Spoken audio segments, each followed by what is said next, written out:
දවසක් කියලා පිළිගන්නවා. අද දවසේ ඩිනෝ මිරකල්ස් YouTube channel එකට වර්තමානයේ කතා කළ යුතු කතා කරන මාතෘකාවක් ප්‍රේමී ජීවිතයට අවශ්‍යද කතා කළ යුතු මාතෘකාවක්. අද දවසේ අපිත් එක්ක කතා කරන්න එකතු වෙනවා මනෝපදේශක, යෝග උපදේශක, පෞරුෂ සංවර්ධක පුහුණුකරු, මනෝ චිකිත්සක දිනෝමි බණ්ඩාර. දිනෝමි බණ්ඩාර මහත්මයාත් එක්ක අපි අද කතා කරමු මේ මාතෘකාව. ඉතින් ආයුබෝවන් කියලා පිළිගන්නවා. ආයුබෝවන්. ඉතින් දිනෝමි මුලින්ම දැනගන්න කැමතියි මේ දවස්වල කොහොමද වැඩ කටයුතු වෘත්තියත් එක්ක කොහොමද කාර්ය බහුලද කොහොමද මේ දවස්වල? ඇත්තටම ප්‍රදීප් සුපුරුදු පරිදි වෘත්ති කරගෙන යන අතර මගේ විශේෂයෙන්ම උපදේශන සේවා කටයුතු ඒ වගේම මම විද්‍යායතනත් එක්ක සම්බන්ධ වෙලා කරන මුණු සැසි යෝග උපදේශන සැසි සියල්ලම මේ දවස්වල ක්‍රියාත්මක වෙමින් පවතිනවා. අපි ඩිනෝ මිරකල්ස් වලින් කතා කරන්න බලාපොරොත්තු වෙන මාතෘකාවට ප්‍රවිෂ්ඨ වෙමින් දිනෝමි. ඇත්තටම ජීවිතයට ප්‍රේමය අවශ්‍යමද? අපි දන්නවා මේ ලෝකයේ මනුසතුන් ඒ වගේම අපි ගත්තොත් මේ අනිත් සතුන් මේ හැමෝටම ප්‍රේමය තියෙනවා මම හිතන්නේ නේ. එතකොට දැන් අපි මෙතන මානවයා ගැන කතා කරපුවම අපි මේ ලෝකෙට ආව දවසේ ඉඳන් අපේ ජීවිතයේ අවසානයේ වෙන තෙක් විවිධ කඩයින් වලින් අපි මේ ප්‍රේමය අත්විඳිනවා. එතන මම අදහස් කරන්නේ ඇත්තටම අපි මේ ලෝකෙට බිහි වුණාට පස්සේ අම්මත් එක්ක මුලින්ම බැඳෙන්නේ. ඊට පස්සේ අපි විවිධ බැඳීම් අපි ඇති කරගන්නවා.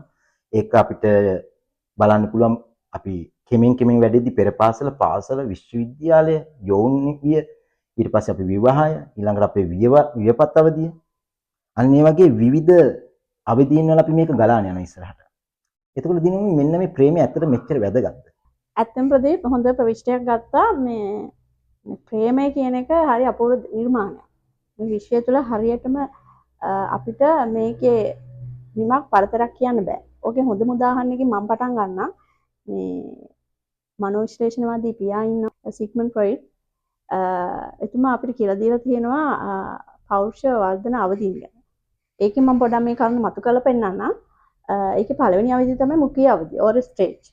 එතකොට ඕරල් ස්ටේජ් එකේදී කියන්නේ ප්‍රදීප් මේ ඉස්සල්ලාම මව සහ දරුවා අතර වෙන අර කිරිබීමත් එක්ක ඇති වෙන ස්නේහය, ආදරය, ඒ සම්බන්ධය. ඒක තමයි තාම උතුම් මේ විශ්වයට පෙන්වන්න පුළුවන්, විශ්වයට ආශිර්වාද ගන්න පුළුවන් හොඳම ආදරණීය සම්බන්ධය.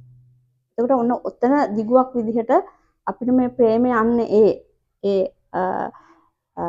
ඉපදීමත් සමග දරුවා සහ මව අතර වෙන මුඛීය අවධිය, කිරිබීමත් සමග ආදරණීය සම්බන්ධයත් එක්ක ඒක හරියට වෙනවා නම්, ඒ අවධිය හරියට ඒක සම්පූර්ණ වුණා නම් ඇත්තටම අපිට අර දරුවා සහ මව අතර සියලු අන්තර් සම්බන්ධතා ඉදිරියට ගෙන යන්න පුළුවන් සහ ඒකේ හොඳම ප්‍රතිඵලයක් ලෙස මේ සමාජයේ පුංචි දරුවා කවදා හරි වැඩි හිටි වෙනවා ප්‍රදීප්. එතකොට අන්න ඒ දරුවා මේ විශ්වය පිළිගන්න, මේ විශ්වයේ රිද්ම් එකට යන ආදරණීය දරුවෙක් වෙනවා. මම හිතන්නේ ඒක හොඳ අවස්ථාවක් මේ ප්‍රේමය ඉස්මතු කරන මුල්ම අදිරිය විදිහට මට ප්‍රදීප් එක දැනුණා. ඉන්දිනෝමි දැන් ඔයා මෙතන අදහස් කරානේ මේ මුඛීය අවධිය ප්‍රේමයේ අවසානයේත් එක් වැදගත්. හැබැයි අපි දකිනවා මේ වැදගත් වූ ප්‍රේමය මේ මිනිස්යාගේ ජීවිතේ ගලාගෙන යද්දී ඒක හොඳ සහ නරක විදියට දෙවිදියකටම යනවා. හොඳ විදියටම අවසන් වෙන්නේ නැහැ. එතකොට ඔයා කොහොමද මේක දකින්නේ සහ මැනේජ් කරගන්න ඕන කියලා හිතන්නේ කොහොමද? ප්‍රදීප් අහපු ප්‍රශ්නේ ටිකක් කෙනෙකුට හිතෙන්න පුළුවන් ඇයි මේ වගේ ප්‍රශ්නයක් ඇහුවේ කියලා. මොකද ප්‍රේමය මෙච්චර සුන්දර ප්‍රේමය හොඳ නරකක් ගැන කතා කරනවා. සැබවින්ම තියෙනවා. ඒක ගත්තොත් අපි මනෝවිද්‍යාත්මකව ගත්තොත් මේ මුඛීය අවදීන් පටන් ගන්න ප්‍රේමය අපි දරුවා සම්බන්ධයෙන් අපි කතා කරේ. නමුත් අපි ඔබ පටන් ගත්තා විවිධ තල ඔස්සේ. මම ඊළඟට තාරුණ්‍ය, ඊළඟට අපි දන්නවා විවාහයෙන් පස්සේ, ඊට පස්සේ වියපත් වීමත් එක්ක. එතකොට මේ හැම එකේදීම මේ ප්‍රේමය දැනෙන්න ඕන නේද ප්‍රදීප්? මේ ප්‍රේමය, ස්නේහ, ආදරය ඒ සියල්ල ඉමෝෂනලි දැනනකොට තමයි ඇත්තටම ඒකේ අර යහපත් පැත්ත සහ යහපත් ප්‍රතිඵල මේ ලෝකෙට, නැත්නම් මේ පවුලට, මේ සමාජයට, මේ රටට එන්නේ නේද? රටට කිව්වම ඇත්තටම අපිට හරි ආදරෙන් භක්තියෙන් රටටත් අපිට ආදරය කරන්න පුළුවන්. නමුත් ප්‍රදීප් මේ ප්‍රේමය, සෙනෙහස, ආදරය ඒක මේක වචනෙට විතරක් සීමා වුණ තැන තමයි කොටු වෙච්ච අර අකුරු වලට කොටු වෙච්ච අර අයහපත නැත්නම් නරක පැත්ත විදියට මොකද වචන කියනවා නමුත් හදවතේ ඉමෝෂනලි දැනෙන ප්‍රේමයක් එතන තියෙනවද අන්න එතන තමයි අපිට ඉස්සරහට ලෝකෙට ගෙනියන්න ඕනේ අපි මේ ආදරණීය කතා බහේ ඉස්මතු කරන ප්‍රේමය සැබවින්ම අපි දැනෙන්න යහපත් විය යුතුමයි. දිනෝවි දැන් අද දවසේ මාතෘකාවේ කතා කරගෙන යද්දී ඔයා අදහස් කරා විවිධ අවදීන් තියෙනවා කියලා. එතකොට ඒ අවදීන් වලින් දැන් මම ඔයාව මේ කතා බහේ යොමු කරවන්න සූදානම් වෙන්නේ මේකේ කතා කළ යුතු වැදගත්ම කියලා හිතන කොටසට. එතකොට මේ ප්‍රේමය අපි දන්නවා පෙම්වතුන් විදිහට. නව යොවුන් මේ අපි බැඳෙනවා. ඊළඟට විවාහය. ඊළඟට විවාහයෙන් පස්සේ මේ වියපත් ආදරයේ අවසානිතේ. මෙන්න මේ කොටස තමයි මම හිතන විදිහට මිනිස්සෙක්ගේ ජීවිතයේ වැදගත්ම කොටස් වලින් එකක්. ප්‍රේමයේ වැදගත්ම කොටස් වලින් එකක්. ඒතකොට ඔයා හිතනවද මෙන්න මේ කොටස හරියට තෝරගන්න ඕන එකක් වැදගත් කොටසක් කියලා? අනිවාර්යයෙන්ම. ඒක අපි මෙහෙම කතා කරපු ප්‍රදීප් දැන් තාරුණ්‍ය ඊළඟට තාරුණ්‍යත් එක්ක දිගුවට ගිහිල්ලා ඔක පෙම්වතුන් වෙනවා. ඔව්. ඊට පස්සේ ඔය පෙම්වතුන් හිමීට ගලාගෙන ගිහිල්ලා එතන සැබෑ ආදරයක් ප්‍රේමයක් තිබුණොත් ඔව්. විවාහය. ඔව්. එතන අපිට වචන දාන්නත් පුළුවන් සාර්ථක යුග දිවියක්. ඔව් සාර්ථක යුග දිවියට. එහෙම ගන්නත් පුළුවන්. එතෙන්ද ප්‍රදීප් තව දෙයක් ඉස්මතු කරන්න වෙනවා. දැන් අපි තාරුණ්‍ය ගන්නවනේ. තාරුණ්‍ය කිව්වම මේ ලෝකයේ සමහර වෙලාවට මේ ආකල්පත් එක්ක තාරුණ්‍ය ප්‍රේමය ටිකක් වෙනස් විදිහකට බලනවා. නමුත් හිතන්න අපිට පිරිමි නැත්තම් පිරිමි ගැහණු නැත්තම් ගැහණු ඒ තාරුණ්‍ය තුල ප්‍රේමණීය බැඳීමක් තියෙන්න බැයිද මම කියන්නේ කල්යාණ මිත්‍රත් එක්ක ගත්තාම අපි මේක බුදුන් වහන්සේගේ අවදීපව අපි දකිනවා. ඒ වගේම ඕක අපි තව දිගුවක් විදිහට ගිහිල්ලා ඔබ ප්‍රකාශ කරපළදී එනවා අපි පෙම්වතුන් විදිහට. right? එතකොට පෙම්වතුන් විදිහට හරි ආදරයක් තියෙන්න. පෙම්වතිය පෙම්වතා අතර අර අපි විශේෂයෙන්ම කතා කරන ඉමෝෂනල් බැලන්ස් එක. චිත්ත වේගය නේද? හැඟීම් බර වීම. ඊළඟට සිතුවිලි ගත්තොත් එකිනෙකාට සවන් දීම, විතර මනෝවිද්‍යානුකූල ගොඩාක් කරුණු අපිට කතා කරන්න පුළුවන්. සහ කම්පණය නේද? පෙම්වතියක් පෙම්වතුන් අතර තියෙන. එතකොට ඒ බැඳීම් ගොඩාක් අපිට නිවැරදි ලෙස ගලාගෙන යාමන ගොඩාක් රුකුල් වෙනවා. සහ අපි ඒක විවාහයේ දක්වා આવහම තමයි එතන ඇත්තනම ඔබ ඉස්මතු කර පරිදි මෙතන ඇත්තටම හිතෙන්න පුළුවන් මට ගැළපෙනම සහකාරුද සහකාරියද මට දැනෙනවද මේ ප්‍රේමය? ඔව් එතනදී මම පොඩි බාධා කිරීමක්. ඒ දැන් ඔයා කියන විදිහට මේ සහකම්පනය ඇතුළු අනිකුත් කරුණු මේ පෙම්වතුන් විදිහට මේ මම කතා කරන අවධියට වැදගත්. ඒතකොට මෙතනදී ඔයා අදහස් කරන්නේ හරිම කෙනාද මේ අපි ප්‍රේමයේදී තෝරගන්නේ. ඒක නේද අදහස් කරන්නේ? අනිවාර්යෙන්. හරිම වචනේ අපිට ඇත්තටම එළියට ප්‍රදීප් හරිම කෙනාද. එතන හරිම කෙනාද කියලා සරලව අපිට මේ ප්‍රේක්ෂකයන්ට දැවුනට එතන ලොකු ගැඹුරක් තියෙනවා ප්‍රදීප්. හරිම කෙනාද කියද්දී අපේ ඒ හරිම කෙනාගේ අපි බලාපොරොත්තු කෙනාගේ සහ හරිම කෙනාගේ අර කොග්නිෂන් එක අපි දැන් අපි මේක අද කතා කරන්නේ ප්‍රේමයේ ඔක්කොම මනෝවිද්‍යානුකූල බද්ධ කරනවානේ. එතකොට ඒ කියන්නේ ප්‍රජානනය. බලන්න මේ යුවල සිතන පතන විදිය, තර්ක කරන විදිය, ගනුදෙනු කරන විදිය අපිට ලෝකයක් එක්ක ඒ දෙන්න කොහොමද ආදරණීයව ඉන්නේ විවාහ වුණාට පස්සේ. ඊට පස්සේ ඔවුන්ගේ දෙන්නගේ හැඟීම් කොහොමද ගලපගන්නේ. එතෙන්දී අනිවාර්යෙන් අපිට බුද්ධිමය විවරණයක් ලැබෙනවා. කළ යුතුයි. සහ තාමත් දැන් ඇත්තටම අපිට මේ මාධ්‍ය සහ අපිට මේ සමාජය සහ රටේ අපිට ලෝකේ දකින්න තියෙන දෙයක් තමයි ප්‍රදි මේ සක්‍රීය සවන් දීමක් තියෙනවද මේ ඔය ප්‍රේමය ගැන කතා කරද්දී. ප්‍රේමයේ පළදු වීමට ප්‍රබල සාක්ෂියක් වෙනවා. නේද? අපි ඇත්තටම එකිනෙකාට ගරු කළා සවන් දීලා නේද? එතන හරි අමෘතයක් වගේ ඒ ප්‍රේමණීය ගලා යන. ඔව් එතෙන්දී ඒ කියන්නේ දිනවා මේ දැන් අර ඔයා මෙතන අදහස් කරනවා හරිම කෙනා හමු වෙන්න ඕන. හරිම කෙනා හොයාගන්න ඕන මේ ප්‍රේමයේ පටන් ගන්න. නමුත් ඉතින් අර හරිම කෙනා හමු වුණා නම් මෙහෙම සමහර කතා තියෙන්න බෑනේ. අර අපි කලින් කතා කරපු විදිහට අයහපත් ප්‍රේමයන් යහපත් ප්‍රේමයන් කියලා මේ අවධියේදී කැටගරි කරගන්න බැරි වෙනවනේ. අයහපත් ප්‍රේමයක් තියෙන්න බෑනේ හරිම කෙනා හමු වුණා නම්. ඒතර ඔයා කියන විදිහට මේ සහ කම්පැනි ඇතුළු ඔය සවන් දීම දැන් ඔයා ගොඩක් දේවල් කිව්වනේ. ඒ වගේ දේවල් හැමදේම වැදගත් වෙනවා. මෙන්න මේ අවධියේ ප්‍රේමය හරි විදිහට ආරම්භය කරන්න, ඒ වගේම ගලාගෙන යන්න, අවසානෙත් එක්ක යන්න. එහෙම නේද? හරි ප්‍රදීප්. දැන් ඔය ප්‍රශ්නේ අපි තියරිටිකල් කතා කරන අපි දැන් ප්‍රායෝගික තලයට බහිමු. එතකොට මෙතෙන්දී විවිධ පෞෂ ලක්ෂණ අනුව දැන් අපි තෝර ගන්නවානේ කියන්නේ අපි හිතන ප්‍රදීප් කෙනෙක් තෝර ගන්නවා. හරිද? නැත්නම් මම කෙනෙක් තෝර ගන්නවා. අපිට විවාහයට පෙර ඒ තාරුණ්‍යයේ පෙම්වතුන් විදිහට ඉන්නකොට ඒගොල්ලන්ගේ අර පෞෂ ලක්ෂණ දෙන්නලා ලෝක දෙකනේ පෞෂ ලක්ෂණ විවිධාකාරයෙන් ගලප ගන්න වෙනවා දෙන්නට. එතකොට අපි ඕක ගත්තොත් දෙන්න ලෝක දෙකකින් පැමුණා දැන් ගොඩාක් කියනවා අපි දෙන්න එකන. ඔන්න ඔතන තමයි වැරදුණු තැන. ඒක හරිම ප්‍රබල සාධකයක් දෙන්න එකක් නෙවෙයි. ලෝක දෙකක් කියන්නේ පිරිමියා එක පෞරුෂයක් ගැහණිය තව පෞරුෂයක්. එතකොට එයාගේ කැමැති මොනවද? රූපය. එයා විඳින්න කැමති කොහොමද ජීවිතේ? ඊළඟට එයා කොහොමද එයාව බලාගන්නේ? පිරිමියා නම් පිරිමියා කැමති ගැහණිය ආදරෙන් බලා ගන්න විදිහක් තියෙනවා. ගැහණිය පිරිමියා බලා ගන්න විදිහක් තියෙනවා. ඔන්න ඔතන හරි පරිස්සමින් ගලප ගන්න ඕනේ. සහ අපිට තවත් දුරට ගියොත් මේක ප්‍රබලම සාක්ෂි දෙකක් තියෙනවා ප්‍රදීප්. ඒක අපි හැමෝම දන්නවා.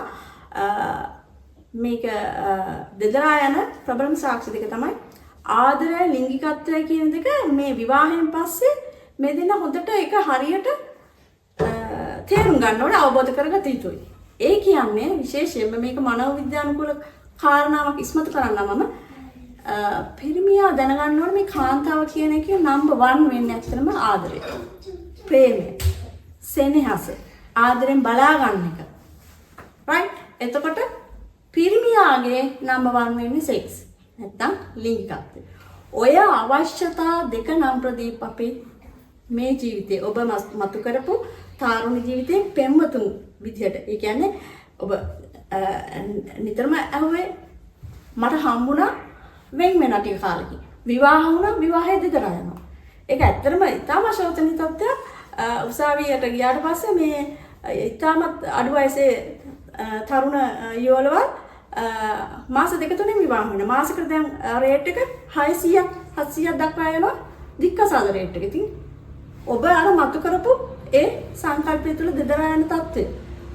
අන්න ඒකෙදි අපි අනිවාර්යයෙන්ම විවාහයෙන් පස්සේ අර විවාහයට පෙර වගේ විවාහයෙන් පස්සේ මේ යෝලවල් දෙක සහකාරී හා සහකාරු දැනන් ඉන්න ඕනේ. මේ මගේ මහත්තයාගේ මොනවද මං අඳුර ගන්න ඕන ලක්ෂණ වීක් පොයින්ට් නැත්නම් ඒවා හදා ගන්න කතා කරන්න ඕනේ. ඒ වගේම විශේෂයෙන්ම කාන්තාවක් ඉතින් ආදරයෙන් ඒ උණුසුමින් ඒ වගේ බලා ගන්නවට විශේෂයෙන් ඔබ කෙයාරින් කියලා කියනවා අපි හොඳට ඒ ගැන හොඳ අවබෝධයක් තියෙන්න ඕනේ. සෙක්ස් කියන්නේම මුළු ලයිෆ් එකම නෙවෙයි. මොකද විවාහයක් තව ටිකක් කල් යද්දි ඕක අතරුණු තැන මේ යුවල ආයි වෙනත් ලෝක කරා තවත් ලෝක හොයන්න පුළුවන්. ඕකේ බැලෑරුම් කපියක් දැනගන්න ඕනේ. මෙතෙන්දී ඔබ තවත් දෙයක් ඉස්මතු කරා. හැබැයි එහෙම අපි හිතමු ආකාර දෙකක් තියෙනවා. විවාහ වෙන්න ඉස්සෙල්ලා අපි ප්‍රිසෙෂන්ස් යනවා. විවාහ වෙන්න යන්නේ. හැබැයි ඒ දෙන්නගේ ප්‍රශ්න තියෙනවා. අපි ඒවා කතා කරන විශේෂ සැසි ඔස්සේ කතා කරනවා දිගින් දිගට. right? ඊළඟට අපි විවාහයෙන් පස්සේ මොකද දෙන්නේ එකතු වුණාම වෙන්වීම නෙවෙයි මේකේ අවසානය නේ. කොහොම හරි අර පෞරුෂයන් ගතිගුණ ගලපගෙන ඉන්න බෑ. ඊට පස්සේ ඒ සෙෂන් විවාහක උපදේශන සැසි. තාම සාර්ථක විදිහට අපිට හස්බන්ඩ් ඇන්ඩ් වයිෆ් ගෙනල්ලා ලස්සනට ඒ දෙන්නගේ අවස්ථා මේකේ අපිට ලිංගිකත්වය ගැන විශේෂයෙන් පැහැදිලි කරලා කොහොමද කැමති විදිය කොහොමද ඉන්න විදිය ලස්සනට කාන්තාවක් නැත්නම් වයිෆ් ලස්සන රූපය රැකගෙන ඉන්න ඕන විදිය මේවා හරි ලස්සනට අපි අපේ විවාහ උපදේශන නිසා ඊට කලින් ප්‍රේ මැරිටල් විවාහ වෙන්න පෙර මේ දෙකම අතිශය වැදගත් මනෝවිද්‍යානුකූල උපදේශන සේවාවක්. අපි ඒ විදිහට මේක දෙන්න දෙපැත්තකට ලෝක දෙකකට යන්න නැතුව නැවතත් අපි ලස්සනට ඒ දෙන්නව තුලනය කළ යුතුයි. ඔව් දිනෝමි දැන් ඔයා කතා කරන්නේ මෙතනදී අර විවාහයට කලින් සහ විවාහයට පසු අපි කොටස් දෙකක් කතා කරන්නේ. එතකොට විවාහයට කලින් අපි දකිනවා මේ තරුණ තරුණියෝ ආදරේ කියනවා වෙනස් වෙනවා මේ විදිහේ ගැටලු තියෙනවා. එතකොට මට කෙටියෙන් කියන්න අපි පළවෙනි ගමුකෝ මේ විවාහයට කලින් කියන කොටස. ඇත්තට මේ තරුණ තරුණියෝ බැඳෙනවා විවාහයට කලින් වෙනස් වෙන්න පුළුවන් ලොකු ප්‍රශ්නක් වෙන්න පුළුවන්. ඒ වගේ දේවල් එහෙම වෙන්නේ ඇයි? එහෙම නොවෙන්න අපිට කරන්න පුළුවන් මොකක්ද? දැන් අර වාක්‍ය විදිහට ඒ දෙන්නට කතා කරගෙන ඒකමතික උත්තරයකට එන්න පුළුවන්. විවාහයට කලින්. අපි මුලින්ම ගමු විවාහයට කලින් අපි හෙව්ව කෙනා නම් අපි ආදරය කළ කෙනා නම් ඇයි මේ වෙනස් වෙන්න බලපන්. හොඳයි ප්‍රදීප් දැන් මුලින් අහුවා ඒක මම මෙහෙම කියන්නේ. වෙන්නේ ඇයි කියන ප්‍රශ්නෙට උත්තර දෙන්න. වෙන්නේ ඇයි ඇත්තටම එකිනෙකාගේ විශ්වාසය තහවුරු නොකර ගැනීම සහ මේ අවබෝධය නැති. ඇයි එහෙම වෙන්නේ? ඒකට හේතු සාධක කතා කරමු. ඔව් එතකොට දෙන්නේ මම පොඩි බාධා කිරීම විශ්වාසය සහ අවබෝධය විතරක්මද අර අපි අනිත් කෙනාගෙන් බලාපොරොත්තු වෙන එක. ඒ කියන්නේ එතනට දැන් අපි වාගේ අර වචනෙන් කියනවා නම් අපි අනිත් කෙනාගෙන් බලාපොරොත්තු ස්ටේටස් ටික. මෙන්න මේ වගේ අඩු වැඩි වීම මේකට බලපාන්න පුළුවන්. අනිවාර්යෙන් බලපාන්න පුළුවන්. ඒ ගැන තමයි අපි දැන් කතා කරන්න බලාපොරොත්තු වෙන්නේ. මේ අපේ ලංකා සමාජයට අනුව අපේ විවාහ වෙන්න පෙර පෞල් සංස්ථාවේ තෝරගන්න කෙනාගේ ඊළඟට සංස්කෘතිය ඊළඟට රූපය අපේ දැන් මනෝවිද්‍යානුකූල අපි ඉස්සලාම මනසින් පිරිමියා හරි ගැහණිය හරි මොන්නේ අද්දී අපිට ඉස්සලාම ආකර්ෂණීය වෙනවා එයාගේ S දෙකත් එක්ක එන රූපය. ඒක ඇත්තටම අපිට තර්කයක් නැහැ නේද රූපය. ඊළඟට එයාගේ හැසිරීම් රටාව ඊළඟට එයාගේ ගතිගුණ සහ එයාගේ এডুকেෂන් ඒ පැත්ත ඊට පස්සේ රැකියාව ඊළඟට තව ඒගොල්ලන්ගේ තව දුරටත් ආගම කුලේ එහෙම බලන අවස්ථාවක් තියෙනවා. අපි ගැඹුරට යන්න ඕනේ මොකද දැන් මේක ලෝකේ ටිකක් දැන් වෙනස් වෙලා යන්නේ. මූලික වශයෙන් අපිට අර ඒ ස්ටේටස් ටික ගලප ගන්න පුළුවන් නම් විවාහයට පෙර ප්‍රදීප් අපිට විවාහයෙන් පස්සේ ඒ සාර්ථක භාවය හඳව ගන්න අපිට. ඔව් ඒ කියන්නේ එතෙන් දදාසනේ විවාහයට කලින් එහෙම ඇති වෙන ප්‍රශ්න අපිට නිරාකරණය කරගන්න පුළුවන් නම් විවාහයෙන් පස්සේ ඇති වෙන්න තියෙන ප්‍රශ්න වල ඉඩකඩ සම්භාවිතාව අඩුයි. අනිවාර්යයෙන්. ඒ කියන්නේ මේ ටික අපි ගලපා ගන්න අපි හොයාගත්තේ හරි කෙනා නම් යම් ප්‍රශ්න තියෙන්න පුළුවන් මේ ටික අපිට විසඳ ගන්න පුළුවන් නම් ඉස්සරහට යන්න පුළුවන් නම් ඒක තමයි වැදගත් නේද? වෙනත් අදහසක් නැහැ. ඒක දිනුනේ මම ඊළඟට කතා කරන්නේ විවාහයෙන් පස්සේ මෙතනද ලොකු ප්‍රශ්නයක් නෑ. අතන දැන් අර ඔයාගේ වෘත්ති ජීවිතේ වෙන ප්‍රොඩක්ට් දෙකින් නැති විවාහයට කලින් මේ ප්‍රශ්න අරගෙන යන කට්ටිය අඩු වෙති නේද? එහෙම නේද? ඔව්. විවාහයට කලින් එන කට්ටිය අඩු වෙන්නේ. යොමු වීම ටිකක් අර තියෙනවා පසුබහින ස්වභාවය. ඔව්. ඒතකොට විවාහයෙන් පස්සේ තමයි මේ ප්‍රශ්නේ කරලියට එන්නේ. විවාහයෙන් පස්සේ තමයි නේද? සැමියා කියන මේ මම හොයපු කෙනා නෙවෙයි ඔයා. වයිෆ් කියන plan නෑ මට මීට වඩා තනක් තිබ්බා. මේ මම කොහොම ගැටලු ඕන තරම් ඔයා අත්විඳලා ඉතින් ඉතින් මට කියන්න දැන් අර විදිහට ආදරය කරලා හෝ වෙනත් යෝජනාවකින් හරි කැමැත්තෙන් මේ එකතු වෙන දෙන්න වසර කිහිපයක් ඇද්දී අයි මේ ප්‍රශ්නේනවා.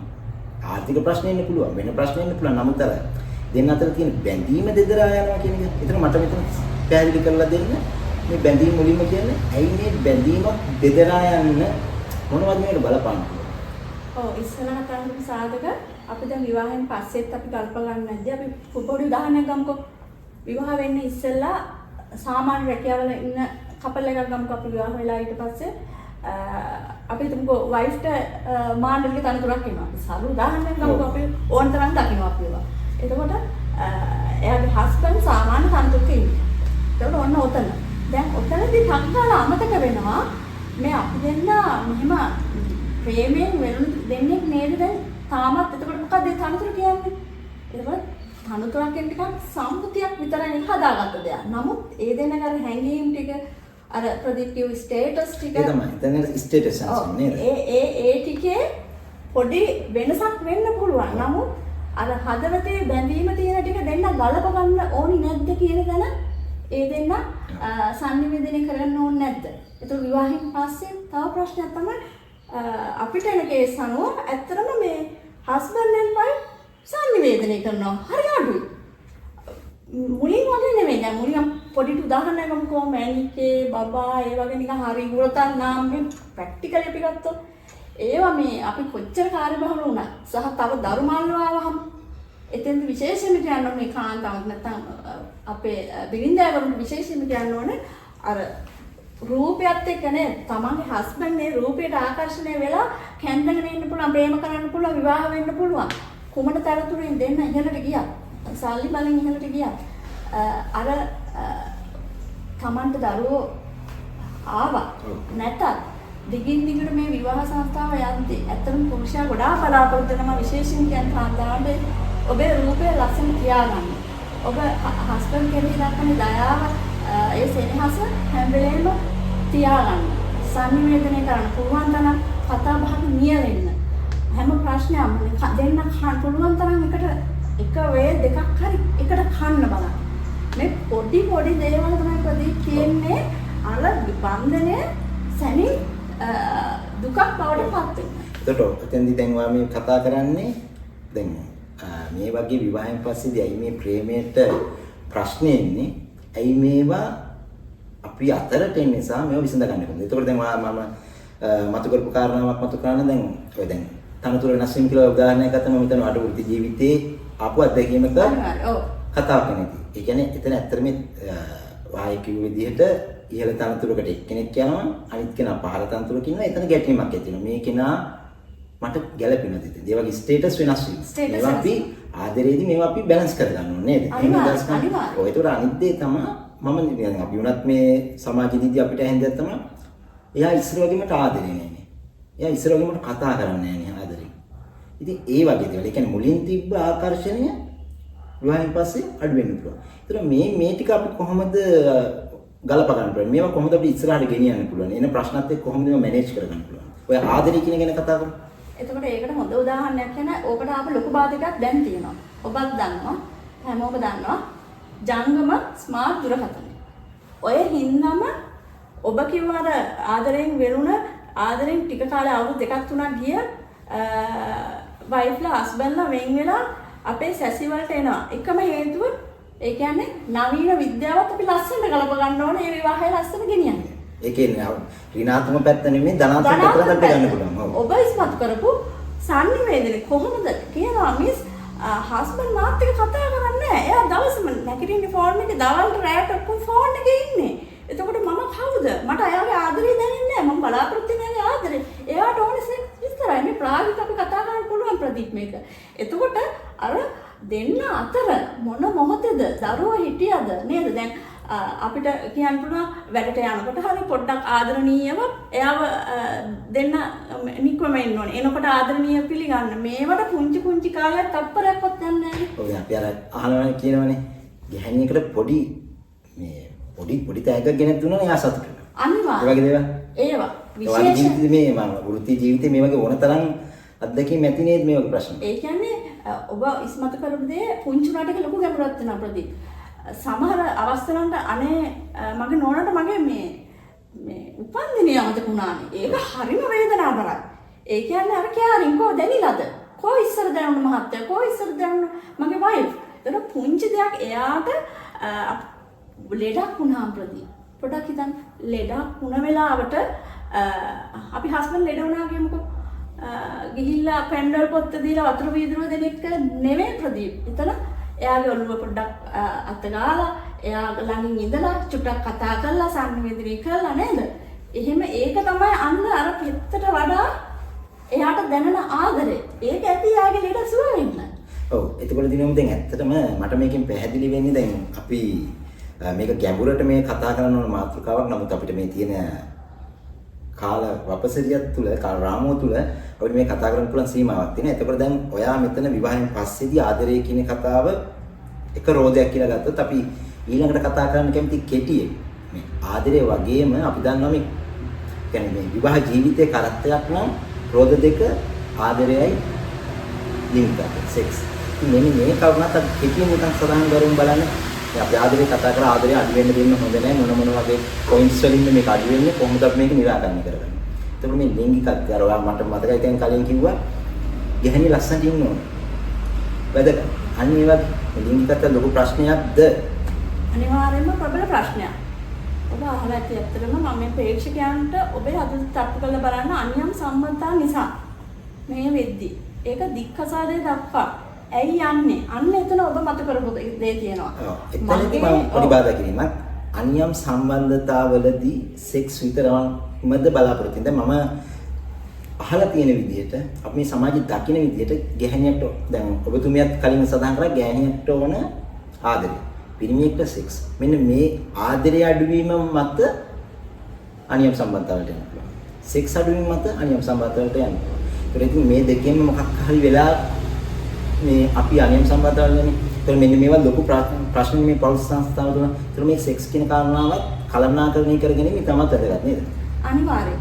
ඉතින් දැන් ඒ ප්‍රවිෂ්ඨ අනියම් සම්බන්ධතාවට යන්නේ ඇයි? කොතනද වැරදුනේ? කොතනද නොකලපුනේ? අන්න එතෙන්දි වෙන්න පුළුවන් අර කලින් බලාපොරොත්තු වුණ මගේ වයිෆ්ගේ ස්වභාවය බාහිර හෝ මානසික සහ බයොලොජිකල් සිස්ටම් නැත්නම් සයිකොලොජිකල් එයාගේ සිතුවිලි ඒ වෙනස් වීම තක්කල පයින්නවා තප්පරයක්වත් යන්නේ. එතකොට අර ඒ කියන්නේ දැනෙන්න ඕනේ මගේ හස්බන්ඩ් මට දැනෙන්න ඕනේ මගේ වයිෆ් මට දැනෙන්න ඕනේ. එතකොට අර ඒ දෙන්නගේ රාමුව තුල ගලප ගන්න පුළුවන් තාක්කල් ඒ දෙන්නට ওই ගමන යන්න අමාරුවෙන් හරි පුළුවන් වියපත් අවධිය දක්වා ඇත්තටම ප්‍රතිපල. හරිද නේද? දැන් මේ ගැඹුරු සංවාදනය අපි එළඹෙන්නේ අවසාන කොටසට වගේ. දැන් මට පැහැදිලි මේ ප්‍රේමය කියන කොටස ගත්තාම මේ අපි විශේෂයෙන් කතා කරා තාරුණ්‍ය ප්‍රේමය සහ විවාහය. මෙතනදී මේ විවාහය තුල වේවා තාරුණ්‍ය ප්‍රේමය වේවා මේ හටගත් ප්‍රේමය බැඳුන ප්‍රේමය දෙදරා යන්නේයි ප්‍රශ්න ඇති වෙන්නේයි निराකරණය කරගන්නේ කොහොමද? එතකොට ඔබතුමී කිව්ව විදිහට මේක අපිට දෙන්නට කතා කරන විසඳ ගන්න පුළුවන් මට්ටමක් තියෙන්න පුළුවන්. හැබැයි ඒ මට්ටමින් එහා මේක විසඳ ගන්න බැරි මට්ටමක් තියෙන්න පුළුවන්. දැන් කෙනෙක්ට මේ මනෝපදේශන සේවාවලට යොමු වෙන්න බයක් තියෙන්න පුළුවන්. නැත්තම් මේ ගැන දැනුවත්භාවයක් නැති වෙන්න පුළුවන්. මම හිතනවා අද කතා බහේ වැදගත්ම තවත් එක කොටසක් තමයි මේ අපිට ඒ කියන්නේ විවාහ වූ යුවල හෝ එහෙම නැතිනම් මේ විවාහයට පෙර තරුණා හෝ තරුණිය මෙහෙම ගැටලුවකදී Tamanට මේක විසඳ ගන්න බැයි නම් මේගොල්ලන්ට කරන්න පුළුවන් මොකද්ද? ඔයා වගේ වෘත්තීය සුසුකම් ලත් කෙනෙක් ගාවට එන්න පුළුවන්. මෙන්න මේක ගැන ඔයා කොහොමද අදහස් කරන්නේ? එහෙම ප්‍රශ්නයකදී අපිට යොමු වෙන්න පුළුවන් කොයි වගේ තැන්වලටද? මොන ආයතනද? මොන නිලධාරින්ද? මේක ගැන යම් පැහැදිලි කිරීමක් වැදගත් කියලා හිතනවා. හරි. හොඳයි ප්‍රදීප්. දැන් මම හිතන්නේ ඉතාමත් ගැඹුරු අවස්ථාවට පටන් අවසානයේ දක්වා ආවා. පටන් ගත්තේ බොහොම සරලව කියලා හිතෙන්න පුළුවන් අපේ ප්‍රේක්ෂකයන්ට. මෙතෙන්දී ආදරය සහ අපි ඉස්සලා පොඩ්ඩක් කතා කරපුවකින් ප්‍රධාන කරන මතු කරන්න විවාහයේදී ලිංගිකත්වය කියන එකේදී විශේෂයෙන්ම කියනවා පුරුෂයා සහ නැත්නම් ස්වාමියා සහ බිරිඳ අනිවාර්යයෙන්ම ඔබ ගනුදෙනු කරපු ඒ භෞතික සහ ඔබේ මනෝභාවයන් ඒක ලස්සනට ගත කරන්න. මොකද හස්බන්ඩ්ුත් කැමති ඔබේ වයිෆ් ලස්සනට දකින්න, ලස්සනට කතා කරනවා දකින්න, ලස්සනට තමන්ගේ හදවතට දැනෙනවා විඳින්න හස්බන්ඩ් ඇන්ඩ් වයිෆ් ඇත්තටම කැමති. එතකොට ඒ ඔස්සේ හැබැයි ප්‍රශ්නයක් තියෙනවා තමයි මොකද ප්‍රදීප් කිව්වා ඔය විවාහ දිවිය අවුරුදු 5-6 නෙමෙයි ඊටත් වඩා ගිහිල්ලා මේවා ගෘහස්ත ප්‍රචණ්ඩත්වය ඒ වගේම මේක තව දුරට ගිහිල්ලා සියදිවි නසා ගැනීම සහ උතන ඉන්න දරුවෝ තැලෙන පෙළෙන අවස්ථා දික්කසාද අපි මේ මෙතෙන්දි කතා කරේ ඇත්තටම ඒ දක්වා යෑම නෙවෙයි ඇත්තටම අපේ උපදේශන සේවාව මගින් ඔබට කෙනෙකුට හිතෙන්න පුළුවන් ඔබ මතු කරා මේක ටිකක් මේ මන්දගාමී වෙනවා පසුගාමී වෙනවා මුලින් උපදේශන සේවාවන් එහෙම තමයි. නමුත් ඔබ බය වෙන්න එපා. අපේ මනෝ උපදේශන සේවාව කියන්නේ හස්බන්ඩ් ඇන්ඩ් වයිෆ් වෙනවා නම් අපේ විවාහක උපදේශනයේට සැසි ගණනාවකට හරි අපි ඔබගේ අනන්‍යතාවය, ඔබගේ රහසිගතභාවය, පෞද්ගලිකත්වය අපි අපේ සෙෂන් එක තුල නැත්නම් හස්බන්ඩ් වයිෆ් අතර අපි මනෝ උපදේශක සැසිය තුල පමණයි. ඒ හින්දා ඔබ බය වෙන්න එපා. ඔන්න ඔතන තමයි ප්‍රදීප් මත කරපු කරුණ වෙන්නේ. ඔතන පුංචි බියක් එනවා මම යන්න ඕනේද උපදේශනෙට යන්න ඕනේද ඒ වගේ ප්‍රශ්න ඇති වෙනවා. ඒ හින්දා ඔබ කිසිසේත් බය වෙන්න එපා. මේ වෙනකොට ලංකාවේ මේ මනෝපදේශන සේවය විධිමත් විදියට මම මෙතන විශේෂ වචනයක් පාවිච්චි කරන සුදුසුකම්ලත් විධිමත් පරිදි පුහුණුවලත් මනෝපදේශක සේවාවක් සඳහා ඔබ යොමු වෙන්න මනෝපදේශක වරේ සඳහා යොමු වෙන්න විශේෂයෙන්ම දැන් අපිට විවිධ කොට්ටාස ග්‍රාමීය කොට්ටාස වශයෙන් ගත්තොත් අපිට පුළුවන් ප්‍රාදේශීය ලේකම් කාර්යාලවල එන උපදේශන සේවාව සම්බන්ධව ඍජු කියන්න පුළුවන්. ඊට අමතරව ඔබට රෝහල් වල ඉන්න මනෝපදේශක සේවාව ගන්න පුළුවන් සහ අපිට පෞද්ගලික ගත්තොත් පෞද්ගලික අංශයේ සුසේවා ආයතනය ඒ වගේ ආයතන ඔස්සේ හරි පුහුණුවලත් මොකද මේ විවාහය අපි ප්‍රදීප් කිව්වා වගේ යන්න ඕනේ කොහොම හරි තියෙන අර ස්ටේටස් ටික තියෙන ගලපා ගැනීම ටික පුළුවන් තරම් ධනාත්මක කෝණයකට අසු කරගෙන පෙම්වීමක් ගැන හිතන එක නෙමෙයි අපි කොහොම හරි ගලප ගන්න ඕනේ. අපි ඒ වගේ සැසිවල ඔබ බය වෙන්න එපා. අපි හස්බන්ඩ් එක්ක වෙනම සුහදශීලීව කතා කරනවා. වයිෆ් එක්ක වෙනම සුහදශීලීව කතා කරනවා. ඊට පස්සේ හස්බන්ඩ් and වයිෆ් දෙන්නම එකට අරන් කතා කරනවා. බොහොම ඔබේ තියෙන පීඩනය ඔබ කතා කරා. ඔබේ තියෙන මානසික පීඩනය මේක ඇත්තටම ડિප්‍රෙෂන්, සිවියර් ડિප්‍රෙෂන් ඊට පස්සේ මේ සියදිවි නසා ගැනීමක් දක්වා ඇත්තටම අපි මේ මාධ්‍ය තුල අද ඊයේ නෙමෙයි ඔක දකිනවා. ඒ හින්දා ඔබ කිසි බයක් නැතුව මනෝපදේශන සේවාව තුළින් ඔබට ඒ ඔබ විඳි අපේ ජීවිතයේ තියෙන පදේ විඳින්නනේ විවාහය තුළ විඳව ඉන්නේ නැතුව ඔබේ වයෝ වෘද්ධිය අවදය දක්වා ඔබේ ඒ ආදරණීය විවාහ ජීවිතය ගත කරන්න ඒ ගලපා ගැනීම ඔබට තේරෙන්නේ නැත්තම් ඔබ එකිනෙකා සංනිවේදනය කරගන්න නැත්තම් ඒක තමයි ඇත්තම ප්‍රධාන කරුණ. දෙන්න කතා කරන්නේ නැහැ ප්‍රදීප්. මේ විවාහයට පෙර දෙන්න හොඳට ලස්සන කතා කරනවා. විවාහ වුණ ගමන් කතා කරන්නේ අර ස්මාර්ට් ජංගම තුලකතරේ ස්ක්‍රීන් එකත් එක්ක විතරයි. ඉතින් එහෙමත් සංනිවේදනය කරගන්න බැයි නම් ඇත්තටම එන්න අපේ උපදේශන සේවාවට අපි ඔබත් එක්ක ඉතාම සුහදශීලී සේවාවක් කරන්න බැඳී සිටිනවා සහ ඔබේ විශේෂයෙන්ම පෞද්ගලිකත්වය සුරක්ෂිතව ආරක්ෂා කරනවා. ඒක විධිමත් පරිදි ඔබට මානසික සහනයක් ඔබට එතනින් එහා ප්‍රතිකාර තත්ත්ව අවශ්‍ය නම් ඒක අපි සයිකියාට්‍රික් දක්වා රිෆරල් දාන්න පුළුවන්. ඒ හින්දා ඔබ කිසි දෙයකට බිය වෙන්න එපා. ආදරේ ඔබේ වියපත්තිය දක්වා ආදරණීය ගත කරන්න තමයි අපි කියන්නේ මේ ආදරේ ප්‍රේමය ගලා යන තුරාවට. ඔව් දිනුමි. ඇත්තටම පැහැදිලි මට මේ පැහැදිලි කිරීම මේ වගේ ප්‍රශ්නයකදී අපි යොමු වෙන්න ඕන කොතනද අපි මොනවද කරන්න ඕන මේ ගැන ඇත්තටම පැහැදිලි. නමුත් මම හිතනවා තව ටිකක් මේක විස්තර කරොත් මේ වගේ ප්‍රශ්නයක් තියෙන කෙනෙක් මේ වගේ ගැටලුවකට මුහුණ දෙන කෙනෙක් අර ඔයා කතා කරපු මේකේ සංකීර්ණම අවස්ථාව සියදිවි නසා ගැනීම ડિප්‍රෙෂන් මේ වගේ තැන් වලට නොයා මේ වගේ අවාසනාවන්ත සිද්ධි වලට මුහුණ දෙන්නේ නැතුව නේද මේ පෞල් සංස්ථාව දෙදරා යන්නේ නැතුව මේ වගේ සෝචනීය අවස්ථාවන්ට මුහුණ දෙන්නේ නැතුව අපිට මේක කළමනාකරණය කරගන්න පුළුවන් ඔය ආයතන නිලධාරීන් ඒව ගැන අපි ටිකක් තව පොඩ්ඩක් වැඩියෙන් කතා කරමු. හොඳයි ප්‍රදීප්. එතකොට අපිට මුලින් අපිට පටන් ගන්න පුළුවන් අපිට සාමාන්‍යයෙන් අපි දන්නවා ප්‍රාදේශීය ලේකම් කාර්යාල කියන එකේ දැන් විධිමත් පරිදි උපදේශන සේවාව ක්‍රියාත්මකයි. එතකොට ඒකේ අපිට කාන්තා හා ළමා අමාත්‍යාංශය යටතේ සමාජ සේවා බල ගැන්වීම අමාත්‍යාංශය යටතේ උපදේශන නිලධාරීන් දෙපාර්ශ්වයක් ඉන්නවා. එතකොට ඔබට අර දුර බැහැර යනවට වඩා ඇත්තටම ඔබේ ප්‍රාදේශීය ලේකම් කොට්ටාසයේ ඇවිල්ලා ඒ උපදේශක නිලධාරීන් හමු වෙලා ඔබේ ප්‍රශ්නය බොහොම ලස්සනට ඒක निराකරණය කරගන්න පුළුවන් ඔබේ පීඩනය අවම කරගන්න පරිදි ඊළඟට තව පුළුවන් අපිට ඔබේ රෝහල් රජයේ රෝහල් වල ඉන්නවා උපදේශක නිලධාරීන් ඔවුන්ව හමු වෙන්න පුළුවන්.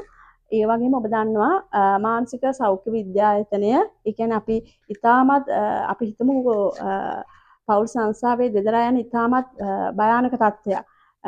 ඒක අර කිව්වා වගේ ડિප්‍රෙෂන්, සියදිවි නසා ගැනීම ඒ වගේ ඉතාමත් ප්‍රබල තත්ත්වයකට ගියොත් අපිට පුළුවන් ඇත්තටම 1926 මානසික සෞඛ්‍ය විද්‍යායතනයේ හොට්ලයින් එකත් එක්ක සම්බන්ධ කරගන්න. ඊළඟට 1333 සියදිවි නසා ගැනීමේ ලින්ක් එකත් එක්ක සම්බන්ධ වෙන්න පුළුවන් සහ අපිට පුළුවන් අපි හැම මම හිතන්නේ අයිලන්ඩ් වයිට් තියෙනවා සුමිත්‍ර ආයතනත් එක්ක ඔබට රාජ්‍යනවන සංවිධානය නේද?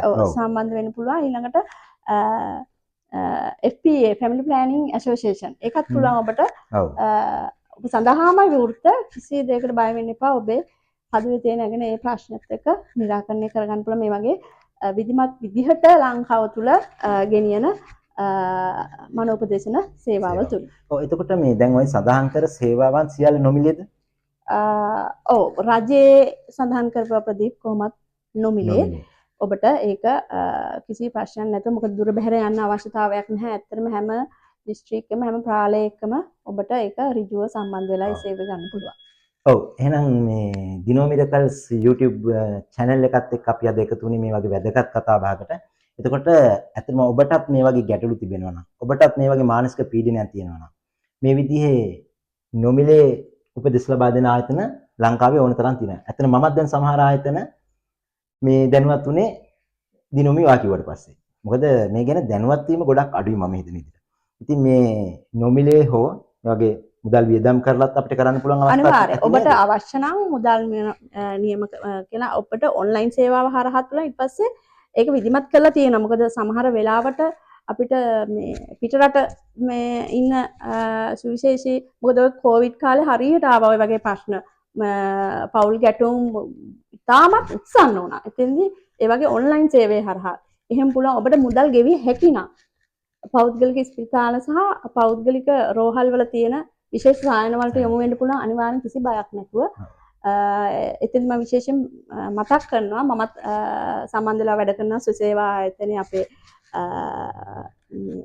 හේමනිශාන්සර්ගේ ඒක අපිට අර ඔබට කොළඹ ආසන්නයේ ඉන්නවා නම් ඔබට ඒ ආයතනයේ යොමු වෙන්නත් පුළුවන්. ඔබට ඒ විදිහට මුදල් ගෙවා හෝ මුදල් ගෙවන්න නැතුව ඔබට ඉතාමත් රහස්ගත ලෙස ඔබේ අවශ්‍ය කර්තව්‍ය කිරීමට දැන් අවස්ථාවේ තියෙනවා. ඔව් දිනෝමි ඇත්තටම අද දවසේ මේක ගැඹුරු මාතෘකාවක් කතා කරන්න හදපු. ඉතින් මේ දිනෝ මිරකල්ස් YouTube channel එකත් එක්ක අපි මේ ගැඹුරු මාතෘකාව බොහොම සාරාංශගතව සහ ඔබට තේරෙන විදිහට මේ විදිහට අපි කතා කරා. ඉතින් මේ අද දවසේ මේ ගැන කතා කරන්න අපිත් එක්ක එකතු වුණ දිනෝමි බණ්ඩාර මේ ඔබතුමීට බොහොමත්ම ස්තුති කියනවා. එහෙනම් අපි අද වැඩසටහන මෙතනින් අවසන් කරමු. එහෙනම් අද දවසේ දිනෝ මිරකල්ස් YouTube channel එකත් එක්ක එකතු වුණ ඔයගොල්ලෝ හැමෝටමත් ස්තුතිවන්ත වෙනවා. අද දවසේ අපි කතා කළේ ජීවිතයට ප්‍රේමය අවශ්‍යමද? මේ මාතෘකාව ටිකක් ගැඹුරු මාතෘකාවක්. අපි අද දවසේ එකතු කරගත්ත මේ ගැන කතා කරන්න මනෝ උපදේශක, යෝග උපදේශක, පෞරුෂ සංවර්ධන පුහුණුකරු, මනෝචිකිත්සක දිනෝබි බණ්ඩාර මහත්මිය. ඉතින් මේ වගේ මොනවා හරි ගැටලුවක් සම්බන්ධයෙන් ඔයාලට විමසන්න නම් මේ වීඩියෝ එකට පහලින් ඩිස්ක්‍රිප්ෂන් එකේ අපි සඳහන් කරනවා එතුමියගේ දුරකථන නම්බරය. ඒ වගේම අපි මෙතනදී සඳහන් කරපු රජයේ ආයතන නොමිලේ මේ සේවාවන් ලබා දෙන රජයේ ආයතන පිළිබඳවත් අපි ඩිස්ක්‍රිප්ෂන් එකේ සඳහන් කරනවා. ඉතින් මේ ගැන ඔයාලගේ අදහස් කමෙන්ට් කරන්න, අපේ channel එක subscribe කරන්න. එහෙනම් තවත් දවසක හමු වෙමු. සුබ දවසක්.